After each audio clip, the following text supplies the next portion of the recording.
शैतान की सबसे बड़ी चाल ये नहीं कि वो तुम्हें गिराए, बल्कि ये है कि वो तुम्हें ये यकीन दिला दे कि तुम कमजोर हो। शैतान आपसे आपकी मेहनत नहीं छीनता, वो आपसे आपकी पहचान छीनता है। शैतान जानता है कि अगर वो आपकी मेहनत छीनने आएगा तो आप दोबारा मेहनत कर लेंगे। अगर वो आपका पैसा या अवसर छीन ले तो आप फिर से खड़े हो सकते हैं। लेकिन अगर वो आपको ये यकीन दिला दे कि आप कुछ नहीं हो, आप कमजोर हो, आप परमेश्वर की संतान नहीं हो, तो आप खुद ही हार मान लेंगे। इसलिए शैतान सबसे पहले आपके मन में झूठ डालता है। वो कहता है, तू असफल है, तुझसे कुछ नहीं होगा, परमेश्वर ने तुझे छोड़ दिया है। धीरे धीरे इंसान इन बातों को सच मानने लगता है। तब वो मेहनत तो करता है, लेकिन भरोसा खो देता है। वो प्रार्थना तो करता है, पर अधिकार के साथ नहीं। पहचान मतलब ये जानना कि आप कौन हैं। जब आप जानते हैं कि आप परमेश्वर की संतान हैं, तो डर टिक नहीं पाता। लेकिन जब पहचान भूल जाती है, तो इंसान अपने अधिकार होते हुए भी दास की तरह जीने लगता है।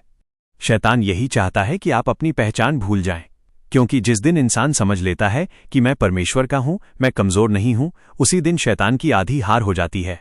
पहचान याद आते ही हिम्मत लौट आती है, विश्वास जाग उठता है और जीवन बदलने लगता है। बाइबल में देखिए, आदम और हव्वा से शैतान ने पहले पाप नहीं करवाया, पहले संदेह डाला। क्या सच में परमेश्वर ने कहा है? आज भी वही आवाज है। क्या सच में तुम परमेश्वर की संतान हो? क्या सच में तुम कुछ कर सकते हो? इस बात को समझने के लिए हमें अदन की वाटिका की घटना को ध्यान से देखना होगा। बाइबल में जब शैतान आदम और हव्वा के पास आया तो उसने उनसे सीधे पाप करने को नहीं कहा। उसने पहले उनके मन में संदेह डाला। उसने पूछा, क्या सच में परमेश्वर ने कहा है कि तुम इस पेड़ का फल नहीं खा सकते? ये सवाल सुनने में छोटा था, लेकिन इसका असर बहुत गहरा था। इस प्रश्न ने परमेश्वर के वचन पर भरोसे को हिला दिया। जब भरोसा डगमगाया, तभी पाप का रास्ता खुला। मतलब साफ है, पाप से पहले संदेह आया। आज भी शैतान वही तरीका अपनाता है। वो आपके जीवन में आकर सीधे गलत काम करने को मजबूर नहीं करता। वो पहले आपके मन में सवाल डालता है, क्या सच में परमेश्वर तुमसे प्रेम करता है? क्या सच में तुम उसकी संतान हो? क्या सच में तुम कुछ कर सकते हो? जब इंसान इन सवालों को सच मानने लगता है, तो वो खुद को छोटा समझने लगता है। तब वो प्रार्थना करता है, लेकिन पूरे विश्वास से नहीं। वो आगे बढ़ना चाहता है, लेकिन डर उसे रोक लेता है। शैतान जानता है कि अगर वो आपकी पहचान पर शक पैदा कर दे, तो आप खुद ही कमजोर हो जाएंगे। इसलिए जरूरी है कि हम परमेश्वर के वचन पर भरोसा रखें और याद रखें कि जो परमेश्वर ने कहा है वही सत्य है। भरोसा बना रहेगा तो संदेह टिक नहीं पाएगा। बाइबल में यूहन्ना 8:44 में यीशु कहते हैं कि शैतान झूठ का पिता है। शैतान सच नहीं बोलता, बल्कि लोगों के मन में झूठी बातें डालता है। उसका काम ही है धोखा देना। वो हमें ऐसी बातें विश्वास करने पर मजबूर करता है जो सच नहीं होती। जब इंसान इन झूठों को मान लेता है, तो सबसे पहले वो अपनी पहचान भूल जाता है। पहचान का मतलब है यह जानना कि मैं कौन हूं और परमेश्वर ने मुझे क्या अधिकार दिया है। जब कोई व्यक्ति भूल जाता है कि वो परमेश्वर की संतान है, तो वो खुद को कमजोर, असहाय और बेकार समझने लगता है। यही वजह है कि इंसान के पास अधिकार होते हुए भी वो भीख मांगने लगता है। जैसे कोई राजा का बेटा ये भूल जाए कि वो राजकुमार है और सड़क पर भीख मांगने लगे। उसके पास सब कुछ होने पर भी वो उसका उपयोग नहीं करता, क्योंकि उसे अपनी पहचान याद नहीं है। शैतान चाहता है कि इंसान यही करे, अपने अधिकार भूल जाए। वो कहता है, तू कुछ नहीं कर सकता, तू इसके लायक नहीं है। लेकिन ये सब झूठ है। जब इंसान परमेश्वर के वचन को याद करता है और अपनी पहचान को फिर से स्वीकार करता है, तब डर खत्म हो जाता है और आत्मविश्वास लौट आता है। पहचान याद आते ही इंसान भीख नहीं मांगता, बल्कि अधिकार के साथ जीना सीखता है। अगर आज पहली बार आपको एहसास हुआ कि आप कमजोर नहीं, परमेश्वर की संतान हो, तो कमेंट में लिखो, मैं अपनी पहचान स्वीकार करता हूं। ऐसा ही वीडियो देखने के लिए इस चैनल को सब्सक्राइब करके बेल आइकन दबाएं। वीडियो पसंद आए तो लाइक करें, ताकि मुझे भी नए वीडियो बनाने के लिए मोटिवेशन मिल जाए। और एक अनुरोध है कि इस वीडियो को अपने परिवार, दोस्तों के साथ शेयर करें, जिससे वो भी प्रभु में बढ़कर आपके साथ चल सके। चलिए जानते हैं कि आप क्यों कमजोर नहीं हो। तुम कमजोर नहीं हो क्योंकि डर से नहीं, अधिकार से बनाए गए हो। ये बात बहुत गहरी है, लेकिन इसे आसान भाषा में समझा जा सकता है।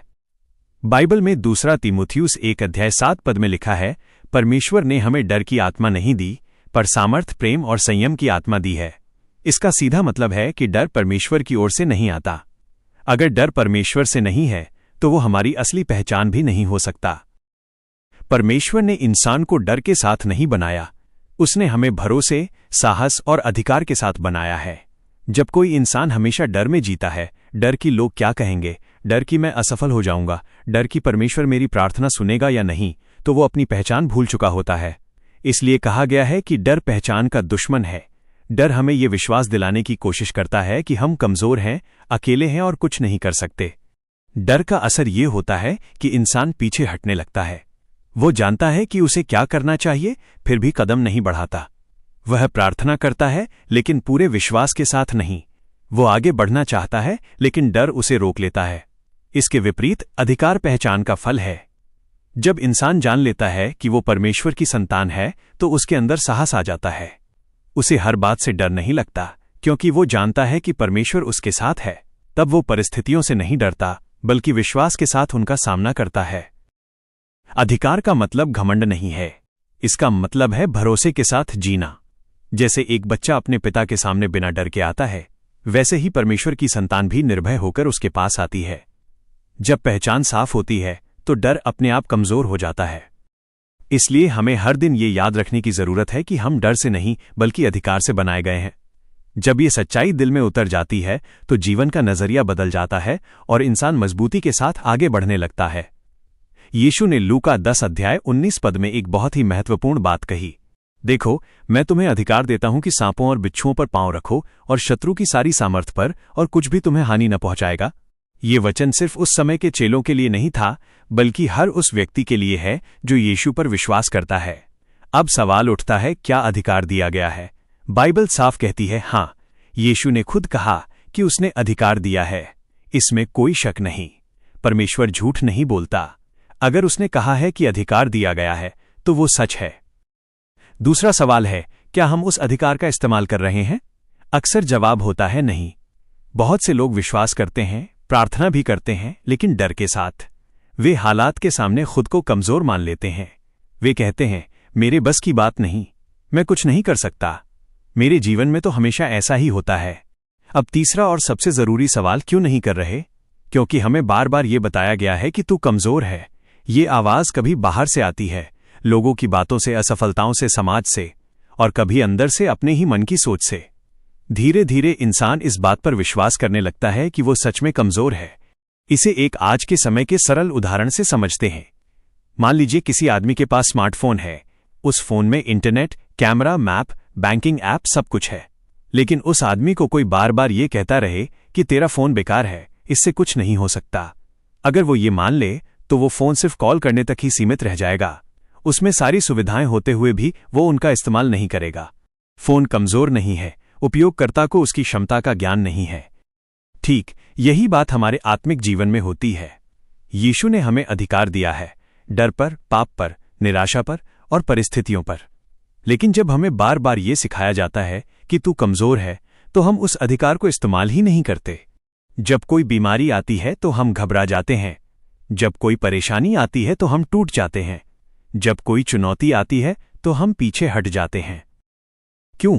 क्योंकि हमने अपने मन में ये बैठा लिया है कि मेरे पास कुछ नहीं है। असल में समस्या अधिकार की कमी नहीं है, पहचान की कमी है।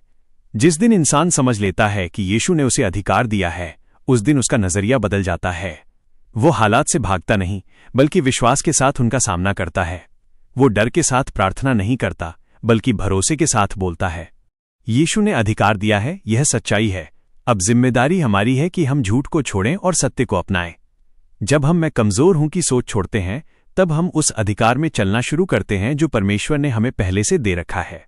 अगर आज आपको एहसास हुआ कि समस्या आपके अधिकार में नहीं, आपकी सोच में थी, तो कमेंट में लिखो, मैं कमजोर नहीं, तुम मजबूत हो। इसलिए शैतान हालात दिखाता है, परमेश्वर पहचान देता है। हालात बनाम पहचान। गिदोन का उदाहरण। अक्सर हमारे जीवन में दो आवाजें सुनाई देती हैं। एक आवाज हालात की होती है और दूसरी आवाज परमेश्वर के वचन की। शैतान हमेशा हालात की तरफ इशारा करता है। वो कहता है, देख तेरी हालत क्या है, देख तेरा डर, तेरा अभाव, तेरा कमजोरी। उसका मकसद ये होता है कि इंसान खुद को उसी हालत के अनुसार देखने लगे। इसके विपरीत परमेश्वर हालात नहीं दिखाता, वो पहचान दिखाता है। वो हमें ये याद दिलाता है कि हम कौन हैं, न कि ये कि अभी हमारी स्थिति क्या है। न्यायियों 6 अध्याय में हम गिदोन को देखते हैं।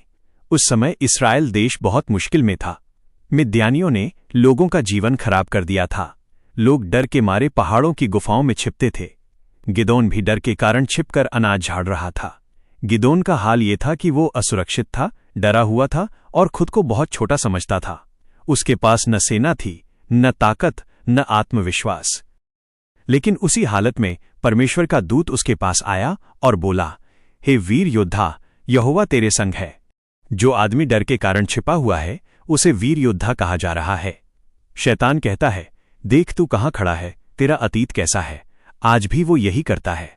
अगर आप बेरोजगार हैं तो वो कहेगा तू असफल है। अगर आप बीमार हैं तो वो कहेगा तेरा भविष्य खत्म है। परमेश्वर कहता है, देख तू कौन है, मैंने तुझे किस लिए चुना है।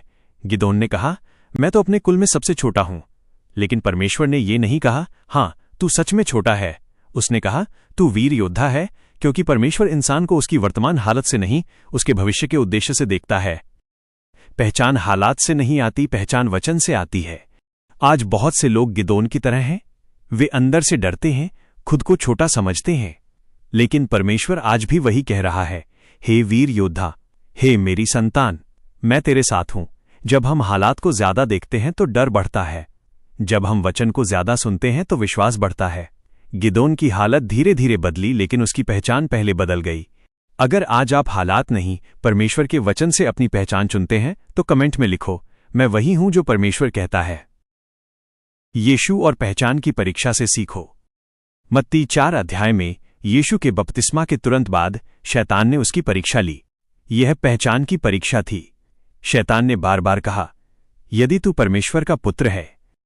शैतान ने यीशु की शक्ति पर नहीं, उसकी पहचान पर हमला किया। वो ये नहीं चाहता कि इंसान अपनी पहचान को लेकर निश्चित रहे। आज भी वो हमसे कहता है, अगर तू परमेश्वर की संतान है तो ये समस्या क्यों। पहली परीक्षा, रोटी। शैतान ने कहा, पत्थरों से कह कि रोटी बन जाए। यीशु भूखा था और कर सकता था, लेकिन उसने चमत्कार नहीं किया।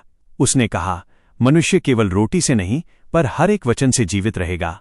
यीशु ने चमत्कार से जवाब क्यों नहीं दिया?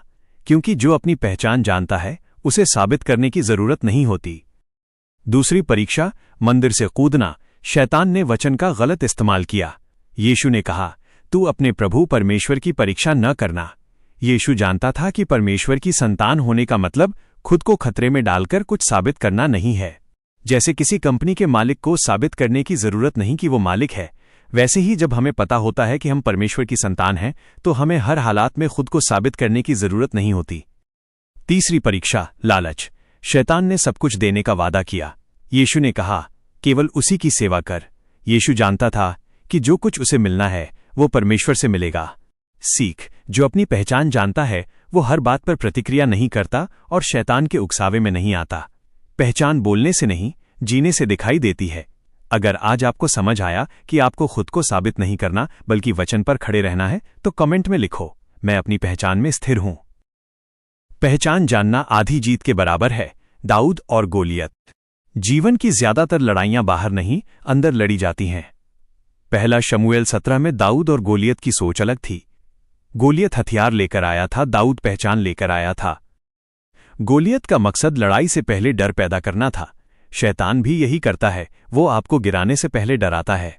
लेकिन दाऊद ने गोलियत को नहीं, परमेश्वर को देखा। उसने कहा, युद्ध यहोवा का है। जब आप यह जान लेते हैं कि आप अकेले नहीं लड़ रहे, तब डर कमजोर हो जाता है। जीत पहचान से आती है, नकल से नहीं। शैतान तब तक ताकतवर लगता है जब तक आप खुद को कमजोर समझते हैं। जिस दिन आपने कहा, मैं परमेश्वर की संतान हूं, उस दिन आधी लड़ाई खत्म। दाऊद ने पत्थर से गोलियत को बाद में हराया, पहले उसने विश्वास से उसे अपने मन में हरा दिया था। अगर आज आप भी दाऊद की तरह ये मानते हैं कि युद्ध मेरा नहीं, यहोवा का है, तो कमेंट में लिखो, मैं परमेश्वर की संतान हूं। आज निर्णय का समय है। परमेश्वर आज आपसे आपकी समस्या नहीं पूछ रहा, वो पूछ रहा है, तुम खुद को कैसे देखते हो। अक्सर हम अपना परिचय हालात से देते हैं, गरीब, बीमार, असफल। लेकिन रोमियो 8 कहता है, हम विजयी से भी बढ़कर हैं। ये वर्तमान की सच्चाई है। तुम कमजोर नहीं हो, कमजोरी सिर्फ एक भावना है। तुम त्यागे हुए नहीं हो, क्योंकि कुछ भी तुम्हें परमेश्वर के प्रेम से अलग नहीं कर सकता। तुम हारे हुए नहीं हो, क्योंकि लड़ाई लंबी होना हार नहीं है। असली समस्या ये है कि आप अपनी पहचान भूल गए हैं। पहचान याद आते ही नजरिया बदल जाता है। इंसान कहता है, मैं गिरा हूं पर खत्म नहीं हुआ, मैं टूटा हूं पर त्यागा नहीं गया। आज तय कीजिए, आप हालात की मानेंगे या वचन की। आज ये कहना सीखिए, मैं कमजोर नहीं हूं, मैं त्यागा हुआ नहीं हूं, मैं हारा हुआ नहीं हूं। मैं बस पहचान भूल गया था और आज मैं उसे फिर से स्वीकार करता हूं। जब पहचान साफ हो जाती है तो जीत अपने आप करीब आ जाती है। धन्यवाद। आज के वीडियो में बस इतना ही, फिर मिलेंगे अगले वीडियो में। तब तक के लिए जय मसीह की।